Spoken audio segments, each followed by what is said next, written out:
today I really want to focus on this issue of Xinjiang and the problem that China is confronting. As some of you know, I've been working with Muslims in China really since the very early 1980s, 1981, when I was at Peking University. But the situation there has sadly deteriorated.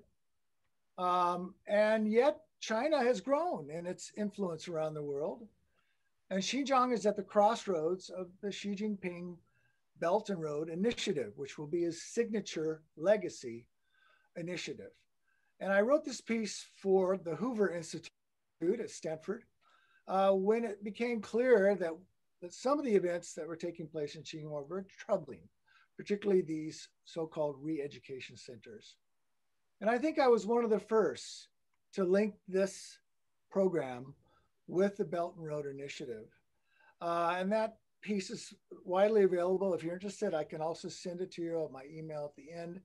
But clearly, a lot of controversy has come out because the Chinese have claimed that this is really a way to help educate the Uyghur Muslims and bring them into the Chinese fold, as it were, to synthesize them, which the Chinese see as a very good thing. However, in his last day in office, as many of you know, former Secretary of State, Michael Pompeo, listed them as carrying out, the Chinese is carrying out genocide against the Uyghur people. Now, he carried out a lot of other initiatives. I think the sort of results are mixed as to what the motivations were. But under the Biden administration, Tony Blinken, who's now going to meet with the Chinese in Alaska next week, reaffirmed this policy. They've not backed off. So clearly this will become an issue that is foremost in the US-China relationship.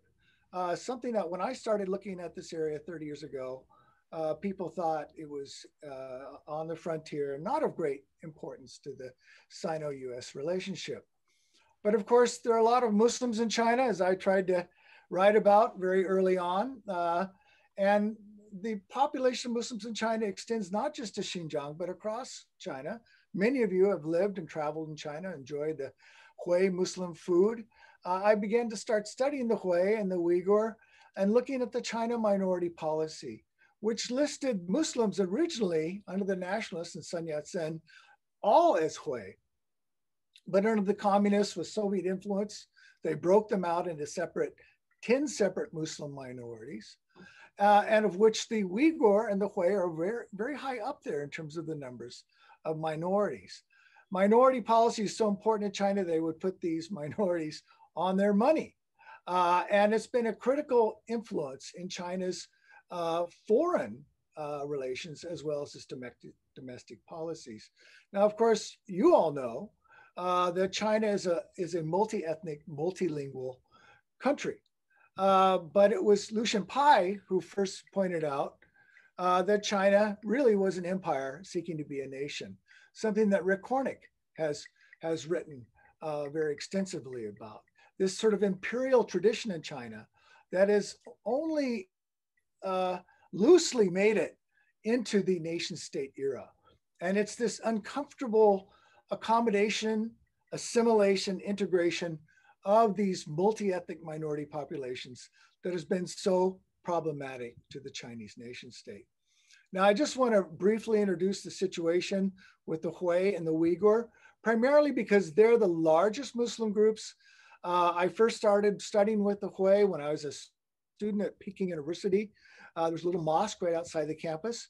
And then later moved on to the Uyghurs. And my last big project in China was with the Kazakh. But as you can see, 10 different groups, very different in terms of backgrounds and languages. This policy was very heavily influenced by the Soviet Union when China and the Soviets were working closely together until the early 60s. The Hui are also known as the Chinese-speaking Muslims because they don't have an individual language of their own. You see these young boys who I worked with in Qinghai actually learning the Quran in Arabic with Persian commentary. They're spread out all over China, which when I was in graduate school, I was given the opportunity to travel to almost all the places where the Hui are, including Tibet and Hainan Island. And I always wondered, how did they get there? Why are they so spread out? Well, of course, it's the ancient Silk Roads that they came on. Mostly men, travelers, diplomats, soldiers who intermarried and settled down. The Hui really accomplished what the Uyghurs have not been able to do, but it took them over 1,200 years to become integrated into Chinese society. Still problematic, still being victimized by Xi Jinping's policies towards religious expression. Here, many of you have probably visited the Xi'an, the great Xi'an Mosque. And the imam there told me in 1983 when I first met him, it's a great illustration of the Hui. They look like a Confucian temple on the outside. They look Chinese, but inside they're very, very religious, very Muslim. I had the privilege of going back in 2014 and meeting Imam Ma again.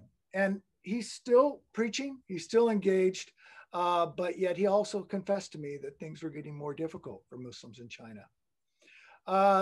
The focus of this issue and this talk today is on the Uyghur. You can see that they look very different than the Hui. They are unlike the Hui.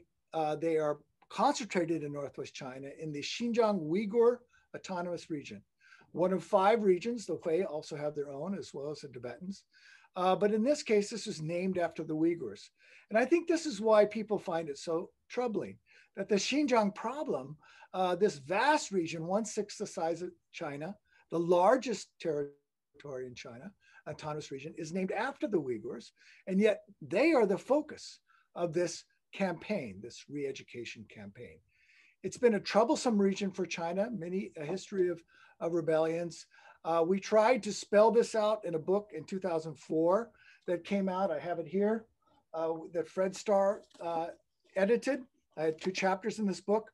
Everybody associated with this book got blacklisted from China. So the Chinese clearly didn't like it very much.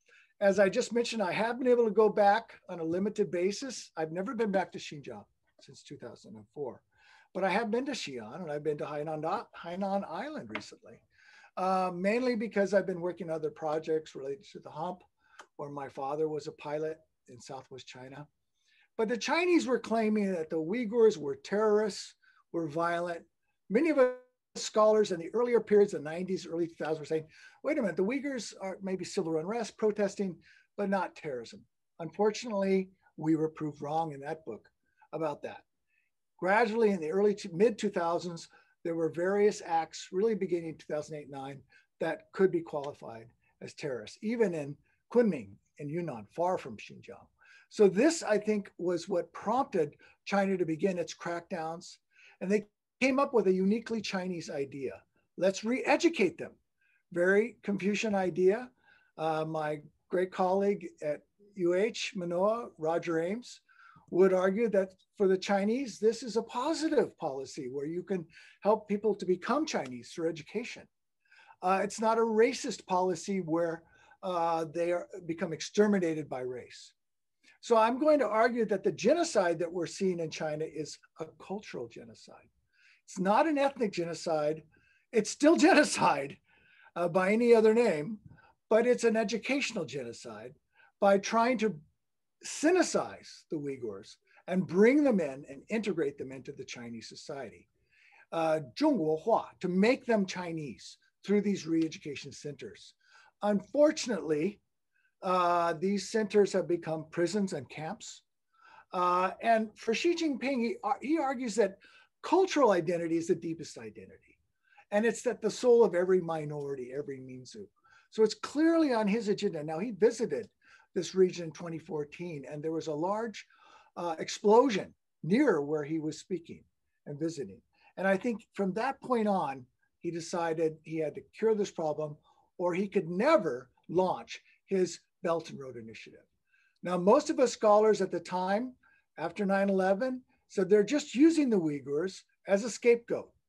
And I think to some extent, they still are to launch their policy of the Belt and Road. But it's gone to the extent now, and I don't think even Xi Jinping anticipated what would happen in terms of the reaction, the international reaction. I testified numerous times to Congress about this policy, that we didn't have organized terrorism in China. We didn't have organizations that were orchestrating this, but we did have limited incidents of violence. And I also worked with foreign policy to argue that this policy is making terrorism worse in China, and that the unintended consequences of this policy and this repression will be long lasting for China. And it's not in China's best interest. Neither it is US interests to support China in this venture. Now, of course, Xinjiang lies at the heart of this Great Belt and Road Initiative. And this is why it is so critical to Xi Jinping's plan to rebuild the ancient Silk Roads, the new Silk Road policy. Now, I was with Jim Dorian at the East-West Center when we published this article together in 1997 and pointed out that in 1993, when China became an oil importing nation, this would lead to a major challenge for US policy with China. We would be competitors for the first time, really, for energy security in the Middle East, what some people have called a cool war.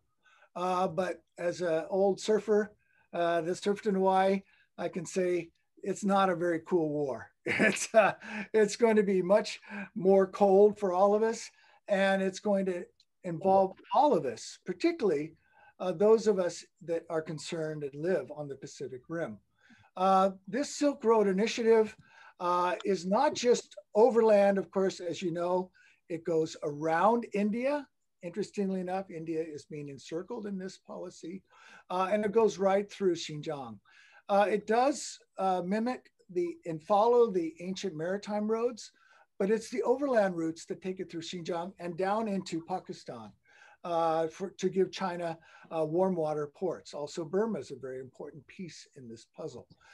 Clearly for China, it's also an opportunity to expand its population out west, not unlike the United States, westward campaigns. And Chinese scholars have said the United States did to their native peoples what we must do. A sociologist at Beijing said that once. And I contradicted. I stood up and I said, you need to learn from our mistakes. We're not in any position to preach, but we can also express what we did wrong and try to work together to not replicate that. Now, what we see really, I think the policy is this movement of Han into the area. The Uyghurs were once the vast majority. Han were only about 4% in the 1940s. And I think that's the issue. Now, also, these camps are being used for sterilizations. Clearly, the Chinese have seen that Uyghur population is also a problem. Women who have come out of these camps have testified to US Congress that not only does sterilization take place, but horrendous acts of torture and rape. And we believe also extrajudicial executions. So the US has responded. It was extraordinary for me to see that this was one of the only issues that our very divided government could come together on, was to pass the Uyghur Human Rights Policy Act. You can see the names on this list. It's probably the most bipartisan list of congresspersons that you've ever seen. And yet, the rest of the world did not necessarily join us. Primarily our allies in Europe and in England, Canada have joined, but throughout the Middle East, a lot of these countries have supported China on this issue. So what we've seen is that this policy has continued to plague US-China relations. And just the other day, just 2 days ago, there was another bill introduced to change the immigration status of Uyghurs. The other issue is labor investment. China, as a surveillance capitalist state, has used US developed technologies to carry out this policy, and also exported Uyghur labor through what we would call human trafficking, enforced labors out of these gulags into internal China. And US companies are very implicated in this one. Now, the problem is the sanctions through the Magnitsky Act and others may not necessarily work in China in the same way as they have to some extent in Russia. But there are large movements afoot to call China to task on this. One has been the boycott of the 22 Olympics. That there have been 180 rights groups and organizations have recently come together to make a call for this. Now, if you think this is not that big of a deal or it's not going to happen, I like to remind you that in 1980 and 1976, there were very large and important boycotts that took place. I'm not advocating for this, but certainly it has mobilized large groups of people. Now, some of you may remember the title of my first book was about ethnic nationalism. And what we've seen as a response among Muslim peoples and peoples around the world is that this policy towards the Muslims is going to pull Muslim groups together and resist and complain and protest. In this case, this was a protest that marched across Tiananmen Square just 2 weeks before the crackdown on the students who were already camped out in that square. So what we can see is this problem has not been resolved for China. It's ongoing, and the current policies are not equipped to deal with that. So I want to make a few recommendations and then end my talk here. But basically on the Chinese side, we really have to urge the Chinese not to fuel this kind of separatist tendencies and to use the model of the USSR. Look what happened to the USSR. It devolved along ethno-nationalist lines in the former 15 republics. China needs to engage in economic development, but also structural reform in the area, and also encourage third track diplomacy and non-traditional security threats, not to focus on the terrorism threat, because for the most part, it's diminished greatly. Now, Chinese claim this has been a success. And this is why we haven't seen any terrorism in the region recently. But many of us would argue that this is sowing the seeds of destruction and disaffection of over 10 million Uyghurs, let alone up to 20 million Uyghurs in China and with the world Muslim population. The Muslim sides have to more clearly disavow violence. There are some Uyghurs in the diaspora who have called for independence, have called for violent insurrection. Some have fought alongside ISIS in Syria. And China is deathly afraid of these homegrown terrorists returning to Xinjiang. And this is one of their excuses for the policies. But I think even the East-West Center could play a role in trying to initiate third track 3 diplomacy. We've had this with Tibet, and China has come to the table, but they've never done anything like this for the Uyghur situation, partly because they don't want to give legitimacy to these groups or to these individuals. But I think the time is now to try to come together and seek a solution that is acceptable to all. Most of the Uyghur organizations that I've worked with and know quite well in DC, in The Hague, in London, in Toronto, in Melbourne, have not called for separatism, have not called for independence, and certainly don't advocate radical Islam. I think that dialogue is the way forward, but at this point, it's never happened.